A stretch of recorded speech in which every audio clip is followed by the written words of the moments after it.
ભરૂચ શહેરના ભોઈ સમાજ દ્વારા પરંપરાગત રીતે દર વર્ષે નિર્માણ થતી અનોખી મેઘરાજાની મૂર્તિનું આ વર્ષે પણ ભવ્ય નિર્માણ કરવામાં આવ્યું હતું. ઐતિહાસિક રૂપે જાણીતી આ પ્રતિમા વિશ્વમાં અનન્ય ગણાય છે, કારણ કે છેલ્લા અનેક વર્ષોથી એક જ પ્રકારનું મુખારવિંદ અને શૈલીમાં આ પ્રતિમા ભરૂચમાં તૈયાર થાય છે.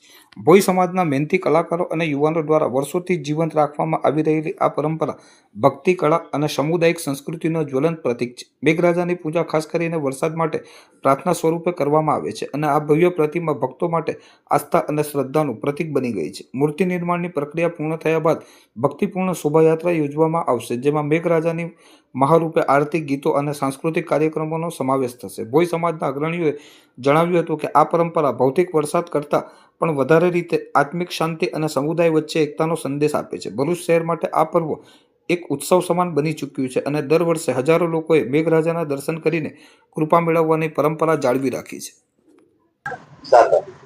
બોલો ઇન્દ્ર મહારાજ કી જય. હું મયંક કુમાર રાકેશભાઈ જાદવ, શ્રી ભરૂચ સમાજ ભોઈ જ્ઞાતિ પંચ ઉત્સવ ટ્રસ્ટી. અષાઢી વદ 14ની રાત્રે મેઘરાજાની મૂર્તિનું સ્થાપન કરવામાં આવે છે, અને શ્રાવણ વદ દસમના દિવસે એમનું મૂર્તિનું વિસર્જન કરવામાં આવે છે. આ મૂર્તિની વિશેષતા એ છે કે જ્યારે 56 દુકાળ પડ્યો હતો એ ટાઈમ પર અમારા વડવાઓએ આ મૂર્તિની પ્રતિષ્ઠા કરી હતી અને આજીજી કરી હતી કે જો વરસાદ નહીં વરસે તો તમારી મૂર્તિનો અમે ખંડિત કરીશું. અને એક ક્ષણ અને એ જ ટાઈમ મુસળધાર વરસાદ પડ્યો, અને ત્યારથી આ મૂર્તિનું સ્થાપન દર વર્ષે વર્ષોથી ચાલતું આવે છે, અને એની પરંપરા અમે જાળવી રાખેલી છે. આ પ્રતિમા તમે કઈ રીતે બનાવો, કઈ માટે કેવું રાખવું એનું છે? આ મૂર્તિ અમે નર્મદા નદીની માટીમાંથી મૂર્તિ બનાવે છે. અષાઢી વદ 14ના દિવસે સવારે માટી લેવા જઈએ છીએ નદી કિનારેથી માટી લાવી અને એમાં રૂ ને એવું મિશ્રણ કરીને થોડુંક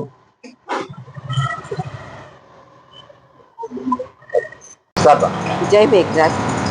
આ અમારા ભોઈ જ્ઞાતિનો ખરેખર વર્ષોથી પરંપરાગત રીતે આ તહેવાર ઉજવાય છે, અને લગભગ 250 વર્ષથી આ પ્રસંગ ઉજવાય છે. આ જ્યારે 56 દુકાળ પડેલો ત્યારે અમારા વડવાઓએ જે મેઘરાજાની મૂર્તિ બનાવી અને એમને પ્રાર્થના કરેલી, તો તે વખતે મેઘરાજા રીઝી ગયા અને ખૂબ વરસાદ પડ્યો. ત્યારથી જ અમે આ તહેવાર ઉજવીએ છીએ. વર્ષો આની અંદર અમારો સુધારો થતો જાય છે. અમારા નવયુવાનોનો થનગનાટ તો કંઈ અનેરો જ હોય છે. એ લોકો દર વર્ષે નવી રીતે એ લોકો આની ઉજવણી કરે છે, અને અમારા જે વડીલો છે તે એમને પ્રોત્સાહન આપે છે, એટલે એમનો પણ ખૂબ ખૂબ આભાર. અને આ રીતે આ મેઘરાજા તો કેવું છે કે જેના બાળકોને પણ જો તબિયત સારી ના રહેતી હોય તો તે લોકો પણ બધા રીતે એ લોકોના બાળકો સારા થઈ જાય છે. ખેડૂતો પણ આવીને પોતે વિજવે છે કે ભાઈ સારો વરસાદ થશે તો અમે અહીંયા આવીને તમારી બાધા ઉતારી જઈશું. તો ગામડેથી આવીને પણ લોકો પોતાની બાધા ઉતારી જાય છે. ખરેખર આ અમારા માટે તો દિવાળી જેવો જ તહેવાર છે, અને અમારો તો ગઈકાલથી જ અમારો તો તહેવાર આ શરૂ થઈ ગયો, અને આ 25 દિવસ સુધી અમારો તહેવાર બરાબર ઉજવાશે. અને એમાં અમારા નવયુવાનોને અને અમારા જે એમના માર્ગદર્શન આપે તે વડીલોનો ખૂબ ખૂબ આભાર.